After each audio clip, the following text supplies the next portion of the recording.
பெத்த தாயை ஆம்பளை புள்ள தானே பார்த்துக்கணும். எதுக்கு பொண்ணு வீட்டில் விட்டு வச்சிருக்கீங்கன்னு கேட்குறாங்க. என்னால் பதில் சொல்ல முடியல. அது மட்டும் இல்லை, என்னால் உன் முகத்தை பார்க்காமலாம் இருக்க முடியலம்மா. அதான் அம்மாவை இங்கேயே அனுப்பி வைன்னு அவன்கிட்ட கேட்டேன். நிஜமா தான் சொல்றியா? இல்ல நான் வருத்தப்படக்கூடாதுங்கிறதுக்காக அப்படி சொல்றியா? நெசமாத்தாம்மா சொல்கிறேன். ஏய்யா, அப்படின்னா நீயே வந்து என்ன கூப்பிட்டுருக்கலாம்ல. நான் அன்னைக்கே உன்னை வந்து கூப்பிட்டேன்ல, நீ தான் வரவே இல்லை.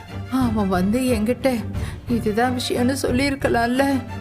வீம்புக்கு நீ வராமல் இருந்துட்டினா, அதான் அதை யோசிச்சு அவன் என்னமோ பண்ணியிருக்கான். கோமதியும் மாப்பிளையும் அந்த பிள்ளைய தப்பால நினைச்சிருப்பாங்க. நானுமே இல்லப்பா இப்போ அவனை தப்பா நினைச்சிட்டேன்.